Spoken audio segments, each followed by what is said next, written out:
Welcome, everybody, to the second ever Frontline podcast. This is the official KARDS podcast, and this month we are pulling no punches. We are always hitting you with the most controversial topics in KARDS.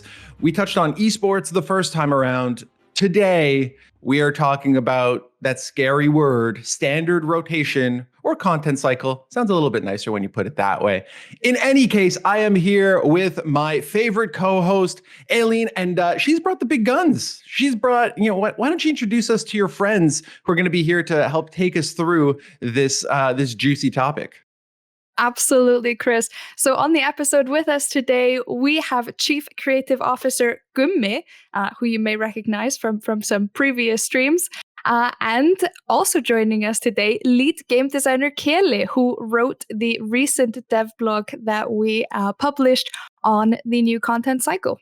Right on. And so if people maybe didn't get a chance to read that dev blog, Keli, maybe you can kind of walk us through a little bit about what's included in it. We can break that down. We also have a ton of community questions, and we will try and address as many as humanly possible in this time frame we have. So Keli, why don't you kind of walk us through a little bit about what we're going to see coming with the new content cycle?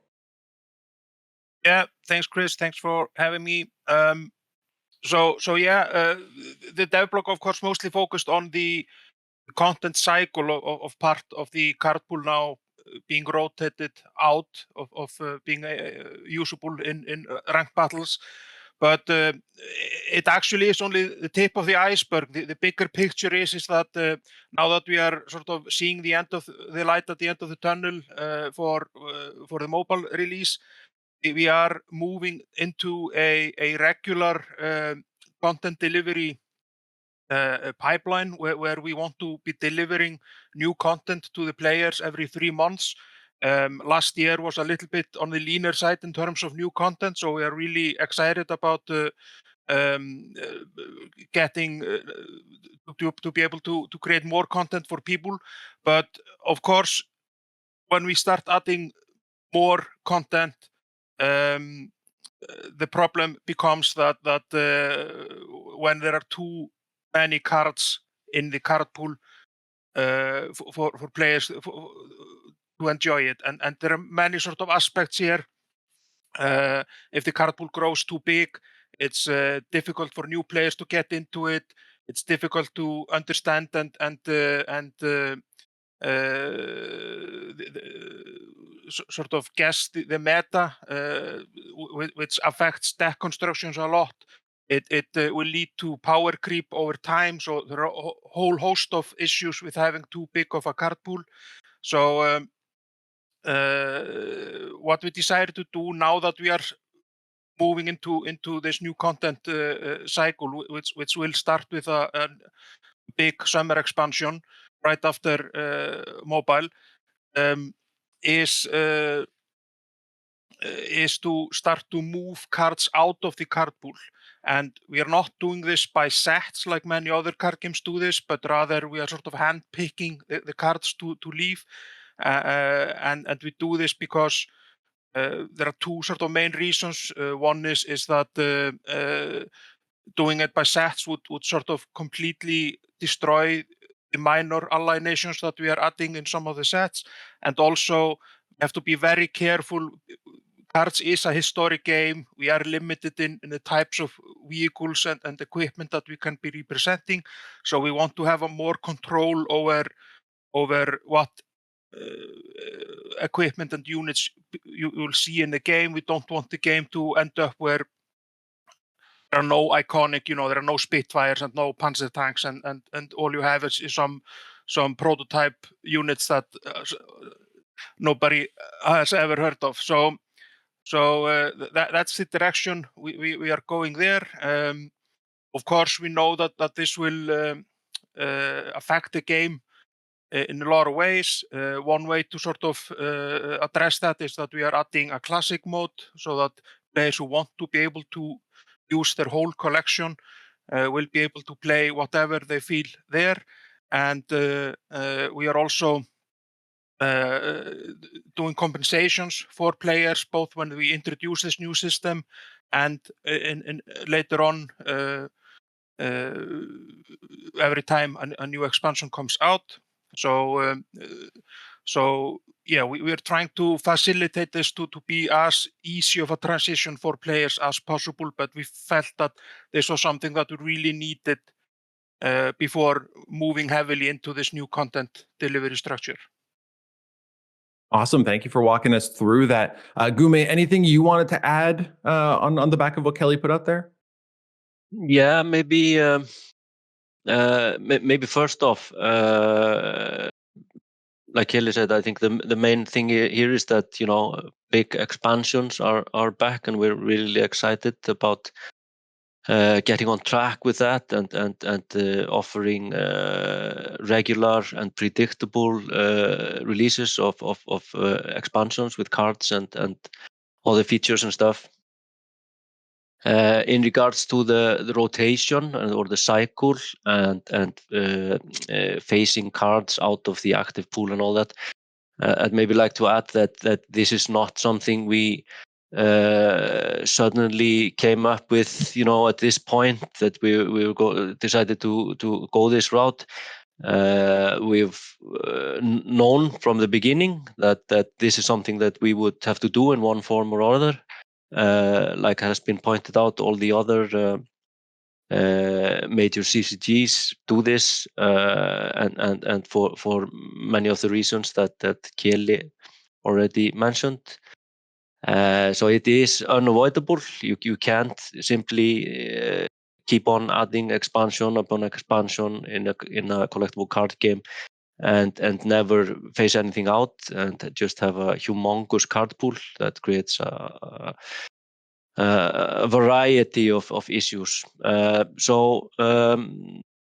I just want to add that this is not some decision made in the spur of the moment. Now we always knew that we would have to do this at some point, and now we deemed that this was both because we already have the card pool at a certain size, and also we wanted to get into this rhythm before mobile. So this was we deemed that this was the right time to go for this.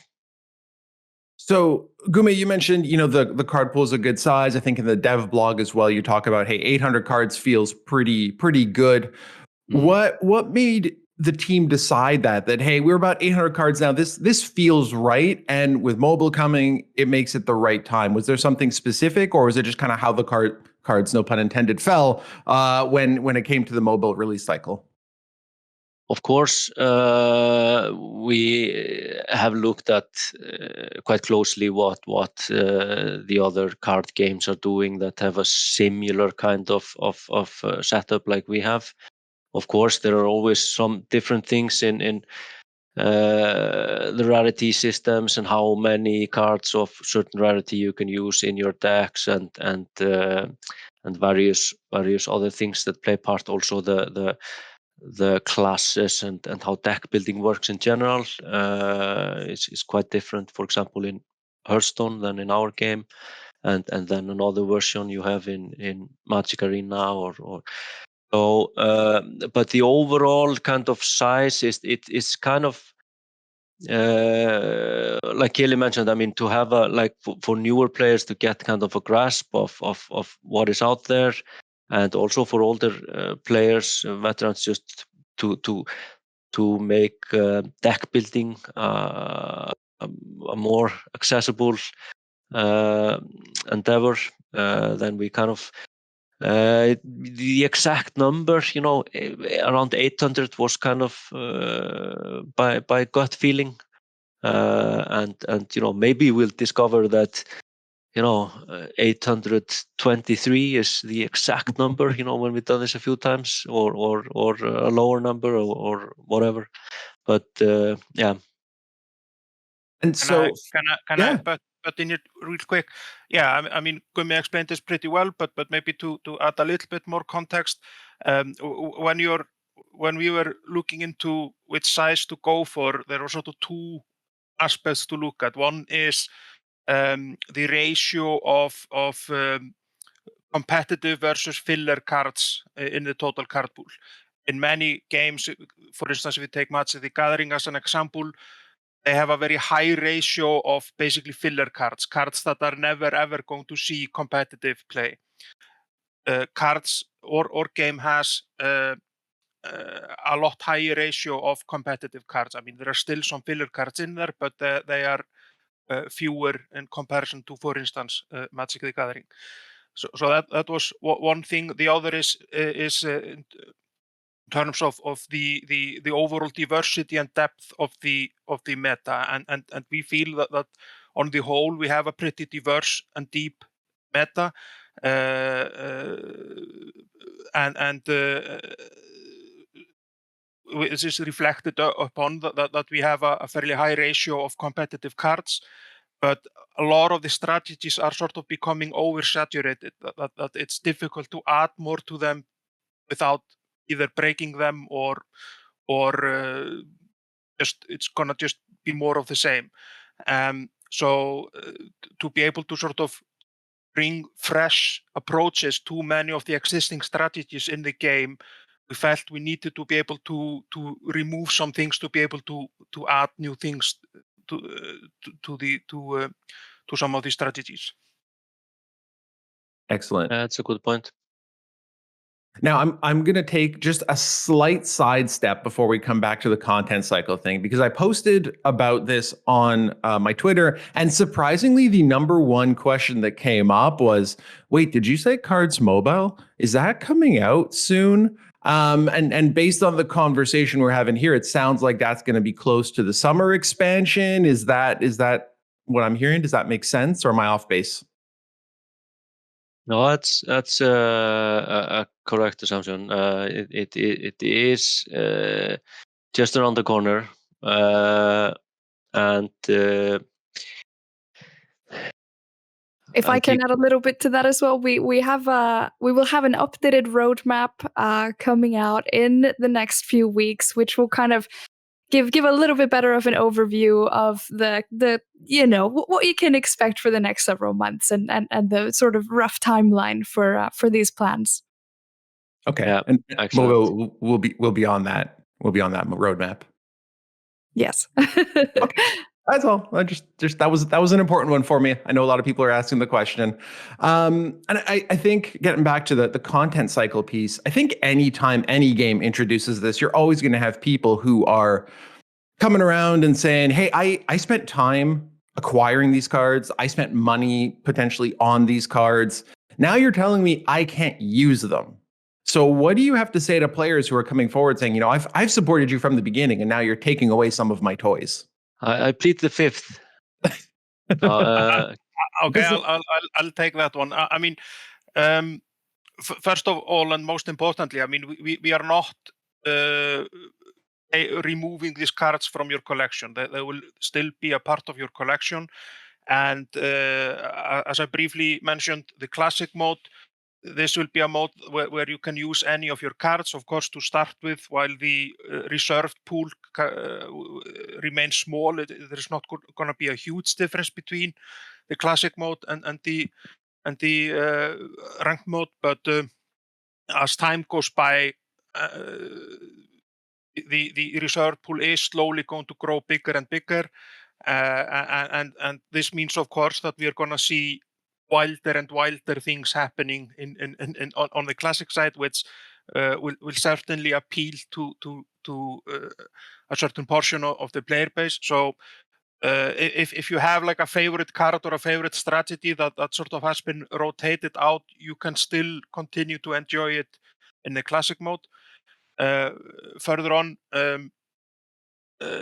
we do anticipate to regularly return a portion of the reserve pool back into the active pool, and this is not just something that's going to happen every now and then. We want it to happen every time we rotate something out, something else is going to rotate in. It's going to be a smaller number, so not everything is coming back, but part of sort of the strategy we have set up in determining which cards we want to be taking out. Some of the cards that we will be removing, some of them will be removed with the knowledge that we are only basically benching them for a little while. These may be cards that are very popular, that are found very widely, and we maybe want to shake up the meta a little bit by giving them a breather for a little while, and then reintroduce them maybe a year down the road. So players can anticipate that some of the more impactful cards are likely to come back. Of course, we can't make any promises on exactly if and when, but so players are not going to lose their cards forever just because they have rotated out. And maybe to add to that, I mean, we're also planning to have the occasional events. We might have, for example, a skirmish mode, one weekend where you can actually use maybe only your classic cards, or you can use them in mixture with the active ones. We might have, once in a while tournaments, things like that. Certainly, players can also arrange such events themselves, and you can of course play against your friends with all cards you own. So the active card pool is basically only kind of for the more competitive part of the game. I'm feeling a little special ops type of rule format that we can maybe be using in the future. So Mark, take that down. As we're talking about this, you mentioned, maybe pulling, Keli, you mentioned pulling some of the more popular cards out of, let's say, the competitive pool, then maybe reintroducing them later. Does this also give you a little bit of an extra tool in your tool belt when it comes to balancing? Maybe the card itself isn't the problem, but the card in the meta today is a bit of a problem. And if we rotate it out with some additional expansions, we can slide it back in and it will be less impactful? Or is that something you're trying to avoid doing with this new setup? No, we fully anticipate that this new setup is going to sort of replace the what we have called balance patches for the last couple of years. What we have been doing with the balance patches in the past is have been more than just balance patches. They have been sort of one of our main vehicles in shaking up the meta, which is of course important. So we've been changing maybe a lot more than we would normally need or even want to do. So when we move into this new content pipeline, balance patches are going to become like just these traditional balance patches where we are only fixing like serious bugs or some serious power issues. So they're going to be a lot smaller and a lot less regular. But exactly as you say, this option we now have in taking cards out and returning them, we will definitely use that.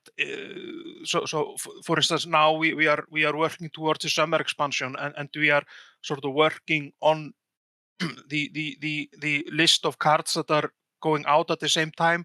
We are moving this forward hand in hand because they go very much together.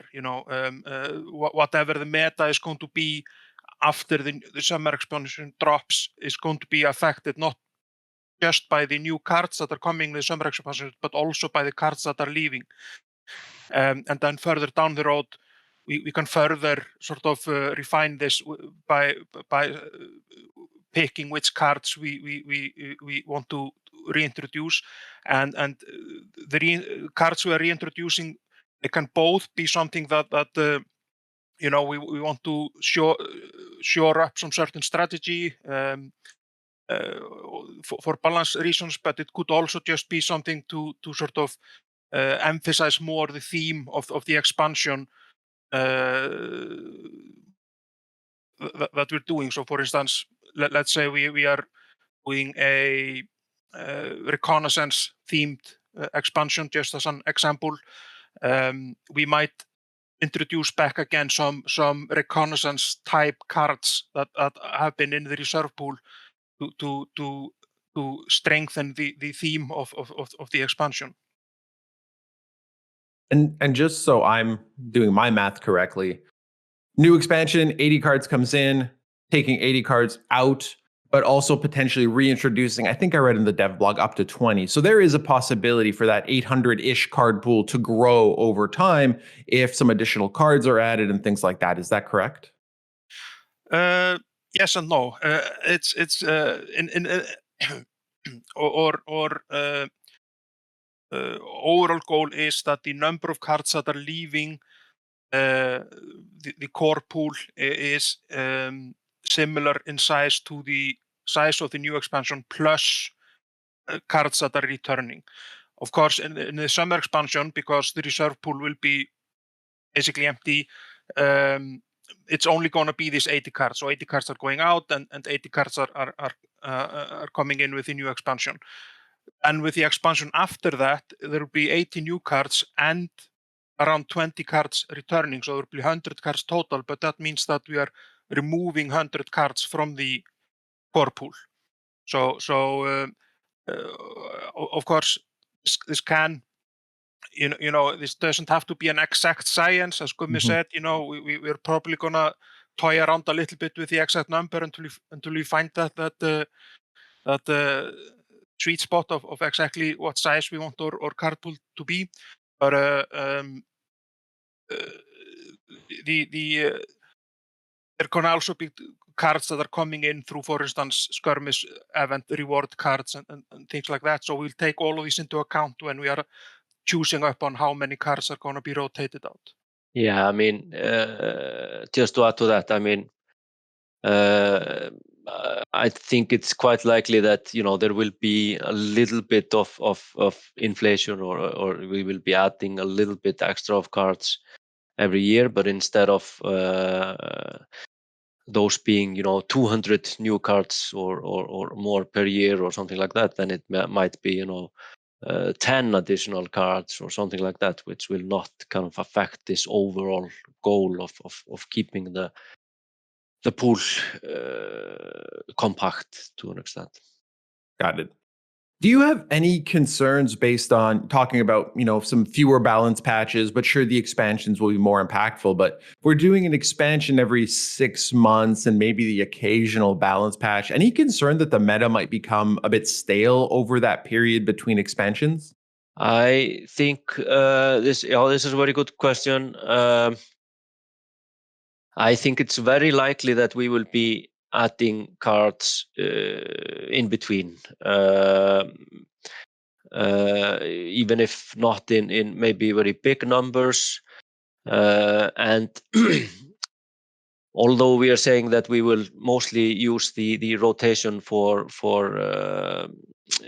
instead of the balancing patches, I mean, we've also been using the balancing patches to pimp up a little bit cards that are not much used, are maybe underpowered, or for some reason are not used in any format a lot, and we might keep on doing that once in a while. But like with the how the reserved cards are reintroduced, we are mostly looking at adding them within, in putting them into the new expansions. But we might also have add some reserved cards in between. Got it.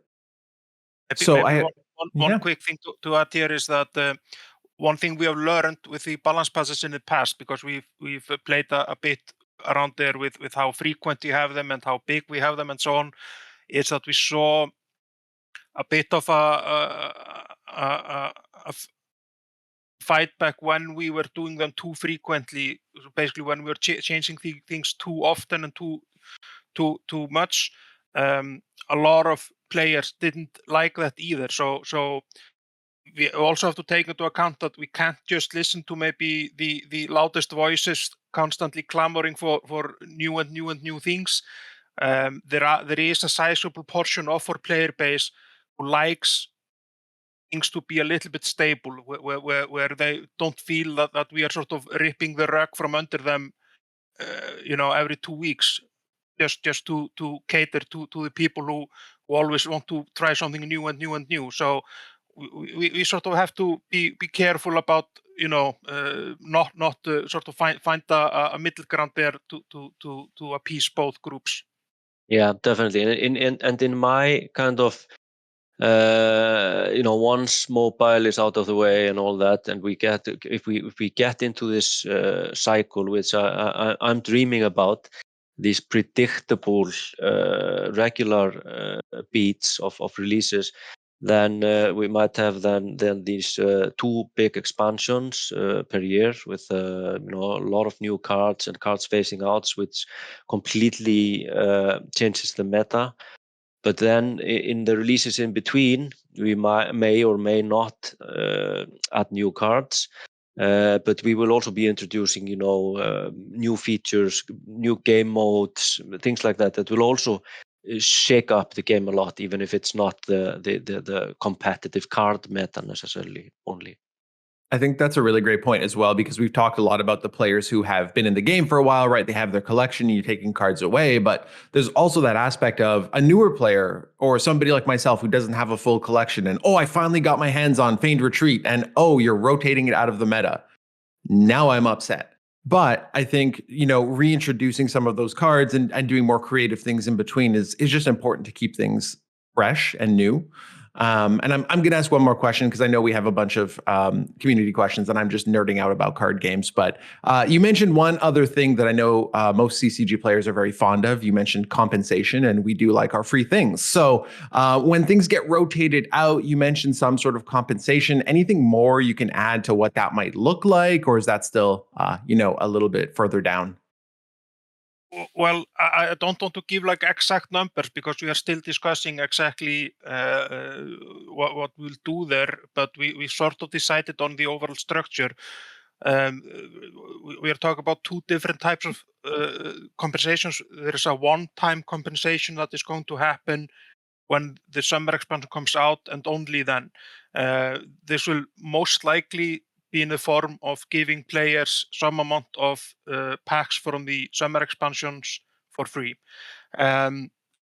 This compensation is the thinking here is basically players so far have been playing the game with the notion that everything they own they can use. Now we're sort of moving away from that notion. So to sort of compensate players for no longer being able to use everything they own, which they have been used to so far, we are giving them this one-time compensation of some packs. But of course, moving forward from that, the new structure is of course going to be that the cards are going to leave, and so there's no reason to do that compensation more than once. But what we do want to do is the crate system, which sort of is this bastard system that nobody really likes, including us, and we want to rework it and sort of try to catch 2 birds with 1 stone here in both working the compensation for the rotation into it, but also just make it a more meaningful aspect in your gameplay. And so what we are, our goal there is for the crate to be something that you get more frequently, including as a new player. Right now, the crate is very distant and far away for new players, but we want new players to experience getting a crate reward a lot earlier, and that you're getting crate rewards more frequently. Of course, it means, of course, that each time you get a reward, it's going to be smaller than the current crate reward, but because you're getting them more frequently, and on the whole, you're getting similar amount of rewards. But more things also are going to contribute to what fills up the crate than just getting duplicates. And one, of course, I mean, impetus here also, not just to rework a bad system and do a compensation system for rotating out, is also to facilitate that. This was sort of needed because one thing that we will do with the summer expansion is to move into a full duplicate protection system, including all gold duplicates. So this will work for all rarities. So once we have that system in place, the crate system sort of it will fill up even slower. Yeah, it makes even less slower. it makes even less sense to have it. But the rework of the crate system is not going to come out with the summer expansion because we don't need it really there. But we aim to have it in place for the winter expansion. Yeah, there's nothing worse than watching your crate fill up by 0.2% when you open a pack. So I'm excited for the crate rework. I am. Elin, I know I've kind of dominated the conversation here and asked a bunch of questions, and I know you have a full truckload of community questions I want to make sure we get to as well. You want to jump in and put one out there for our lovely guests? Absolutely. And I mean, I think that through these discussions, we have touched upon a lot of the points that a lot of people have asked, but there are definitely a few left. And so kind of on the rotation front, something that a lot of players were very curious about was kind of like, how will the cards rotated out be chosen? How and when will players kind of know about this? How much advance are we going to give players to, which cards they're going to lose potentially from their decks for some period of time? Yeah, maybe if I can start. In regards to how the cards will be chosen, there are several factors that can make that a card is put into the reserve. One can be like we mentioned. I mean, if a card is causing some issues in the meta or something we would traditionally deal with in a balancing patch, we could pull it out. Another reason could be, like Keli was mentioning, if we have like if a theme or a certain archetype of decks is very saturated with cards, and we want to make room for more cards. For example, if we want to add a lot of really powerful new resistance cards, which we're definitely going to do, then we might want to move some of the older ones out. No, I'm kidding. We're not thinking about resistance necessarily. Also, we might want to take like whole themes. If we, since we're speaking of resistance, we could take resistance, for example, as a theme or arts type of deck, and we could give that a rest for a while, and then bring it back, and then maybe have shaken it up a little bit. So but of course, then we also have to keep in mind that we want to have equal amounts of cards, or roughly equal amounts of cards for all the main nations and for all the allied nations and so on. So we have to kind of keep that in mind, and then as the creative guy, I'm there are some cards that have maybe artwork that I don't really like, so I might push for pulling those out, and cards with artwork I love the most will never be put in reserve. But the latter part of the question was, maybe Keli can take that. What was that again? Yeah, how much advance will players have in knowing the cards to be rotated out? Yeah, I mean, we understand that it's important for players to know this far in advance. We are talking about a minimum of 4 to 6 weeks. We will try to stretch that even more up to maybe 6 to 8 weeks, but we'll have to see, because of course we can't notify players until we have finalized the list ourselves, and because, as I was explaining earlier about how the rotation list is worked alongside the expansion work, we can't really finalize one until we have finalized the other. But the more time, the better, of course, and the minimum that we see is 4 weeks. Anything less than that, and it's basically too short of a time for players to really adjust to the idea of what is going out. One thing also to note here is that it's very important in how we basically notify players. it needs to be sort of clear in the client what is going out, especially, for instance, when you try to create a card that you get a notification, hey, this card is going to be rotated out in 2 weeks. Are you sure you want to create it? Those kinds of things, but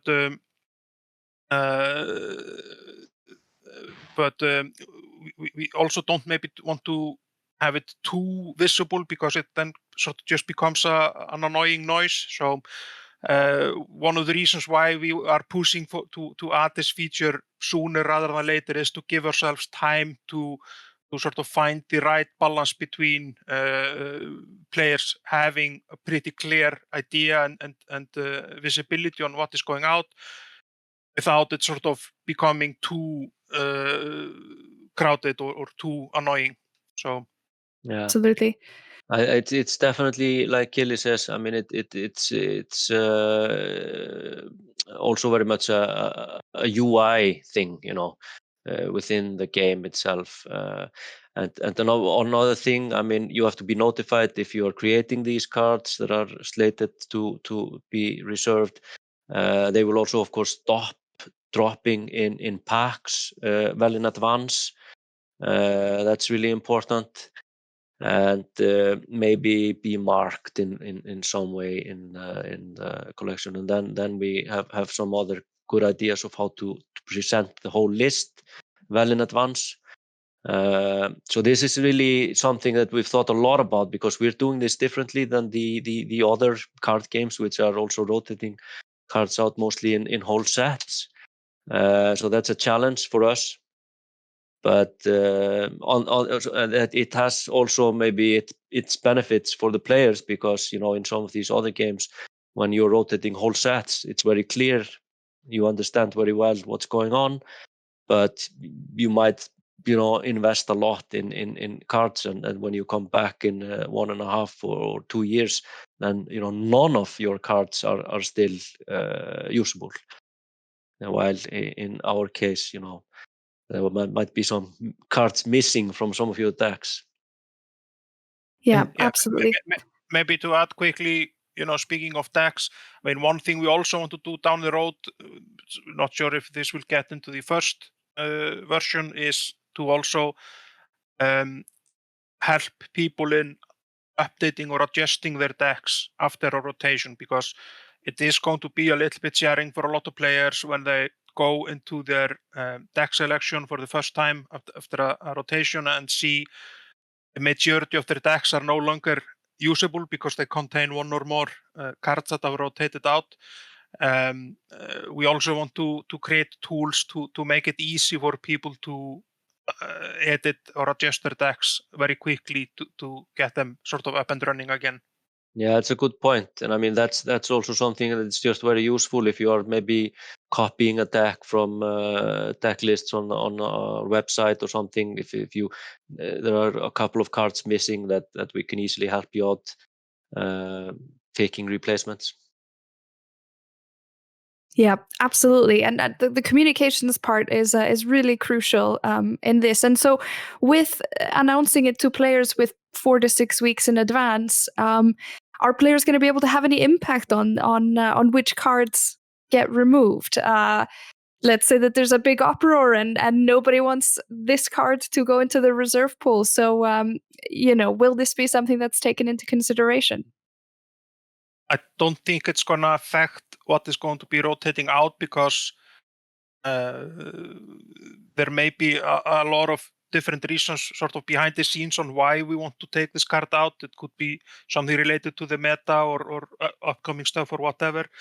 So, but however, of course, if we, if people start creating like fan clubs around reserved cards that they really want to see come back, I imagine that is going to influence us in choosing which cards are going to rotate back in on the road. Yeah, definitely. I mean, we will definitely listen to our community, but every single player is not going to have a veto, on what cards go out. Understandably, but of course, it's as the community manager, I think it's vital to consider the the general sentiment in there based on what we say. But Of course. so we talk about kind of trying to make sure that there is a similar amount of cards of certain nations. Are there also going to be the considerations in terms of, like, for example, the rarities? Will we be taking out a similar amount of standard cards as we're then introducing, etc.? Yeah, Yes, yeah, definitely. it has to be very similar. I mean, it doesn't have to be like maybe exactly the same, but at least as close as we can make it, because otherwise, if you're not careful there, this would affect the content of the core pool, which would affect what you're seeing in the packs. I mean, if suddenly all the limited cards are gone from the core pool, that's gonna make the opening a core pack a very weird experience. Absolutely. Yeah, that also touches up on, of course, what we've not talked about a lot yet, but is talked about in the blog, that the merging of all the previous sets into the core set, and then having just the latest expansion and the core set at any given time available. That's also a big change, and that also affects our earlier discussion about the overall size of the card pool in general, which directly affects how big this core set is, and how the experience of opening packs there is, and the chances of getting stuff you're looking for, and all that. Mm-hmm. Absolutely. And so, kind of on the subject of the packs, the core packs, we're getting kind of everything is moving into, that one set. There have been some voices in the community kind of wondering, could there be specific packs, such as kind of a limited time Jagro pack that has a higher chance of dropping bicycle or signal regiments? Could there be kind of nation-specific packs, such as USA packs or Soviet packs? Is that something that is a consideration at this time? We'll Well, we do definitely have keep Kelly. We'll definitely keep the national packs as rewards, like we already have them, and they can definitely be in bundles in the shop, and there's nothing that says that we can. I mean, we can put together whatever types of packs we want, and have them in the store for a limited time or something like that. But the idea with the new system is to really simplify it, and make it very clear for both older and newer players what they are getting out of buying the core packs or the new expansion, making the choices simpler and more digestible. Yeah. Anything to add to that, Keli? No, I was just going to say that yeah, national packs are still going to be there, and I mean, maybe one thing to add is that we have, of course, been experimenting a little bit with sort of players being able to buy a specific cards, like in the World of WaW sets. You knew exactly which cards you were getting. There was no randomness in there. And similar with like Theaters of War and the mini sets that followed both Breakthrough and Catalyst, Breakthrough and Legions. So we will probably continue to explore that a little bit, possibly in these smaller content deliveries between the big expansions, because again, we want to cater to very different players, and there are certainly players there that are not big fans of the randomness from opening packs, and they would rather just want to buy exactly what they need, and giving them that option at least every now and then is something that we want to do. Yeah. Absolutely. Now, I kind of want to go back a little bit to the classic game mode, because this was something that's been brought up, a few different times. Is the potential for a leaderboard in the classic game mode? Now, we've said that it's going to be, a PvP sort of game mode, but it will not have a leaderboard like the kind of standard game mode now. So can you kind of explain to us a little bit, why we're not going to have a leaderboard? Is there a potential for that down the line? The big thing here is that we have to be very mindful of the size of our player base, at least at the moment. And we have seen other card games burn themselves very badly when they have moved over into a rotation system, but continue to support the Eternal format very heavily, is that it saw a very clear split in the player base between veteran and newer players, which led to all kinds of issues and problems.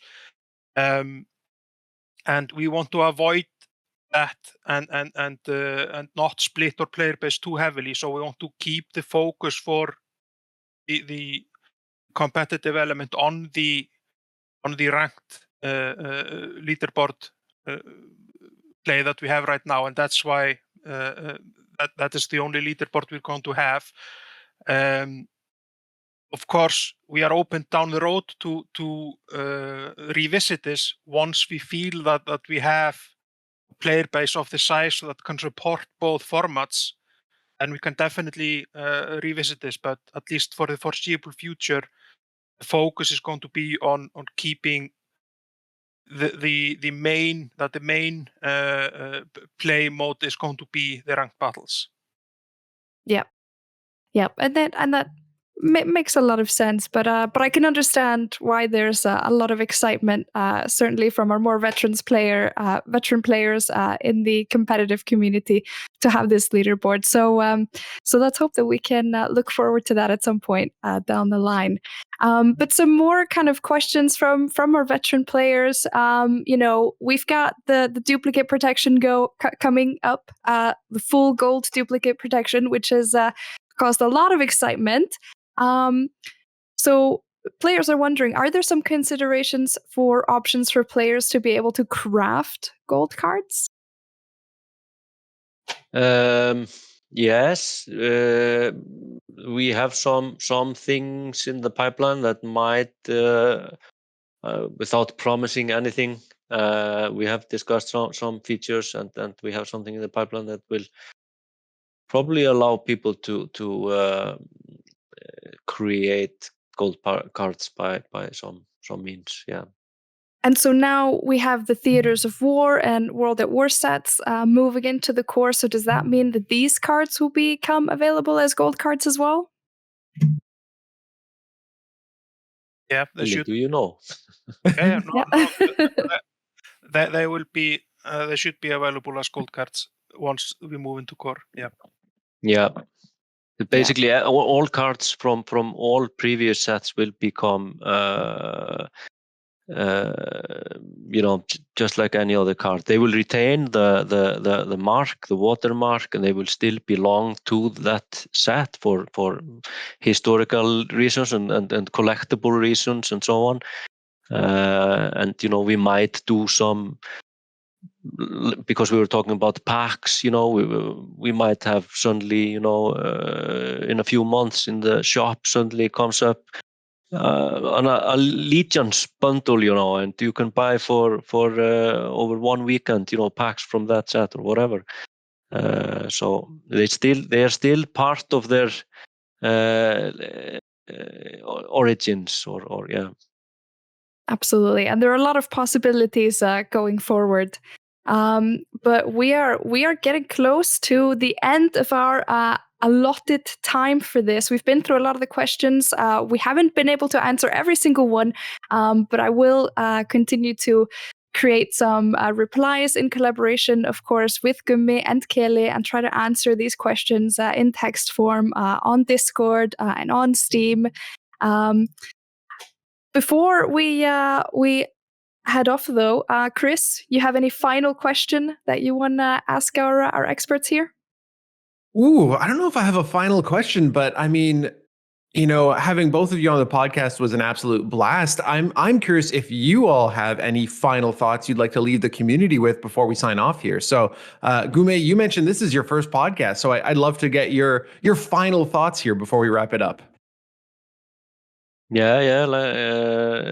I'm a podcast noob, But this was a nice experience. Nice to be with you here, guys. And I think we should do more of these. Definitely. You're welcome anytime. Let's do it. Keli, anything to add? I think this we covered sort of most of the highlights. Maybe just one final thing, because we were talking about classic mode and classic tournaments. I mean, I think you guys have been doing an awesome job hosting or sort of official tournaments, and but I know our community has also there are some awesome people there that have also been doing sort of community tournaments of all sorts, you know, pauper tournaments and nation tournaments and all kinds of interesting things. And I mean, I fully foresee that there will be a lot of sort of classic tournaments hosted by the community or you guys to sort of support that format a little bit, even if we are not like officially doing it in the game for the moment. Absolutely. I think there's a ton of opportunity out there, whether it's official or not, to continue to embrace these cards and allow players to use their full collection. So if you have any additional questions around this stuff, in Discord, there is a content cycle feedback channel. So drop your comments, drop your questions in there. Elin, I'm sure, will be all over it with her band of merry men to help her out. And I'm sure we can address it in the future on the podcast as well. There'll always be more opportunities to keep the community updated.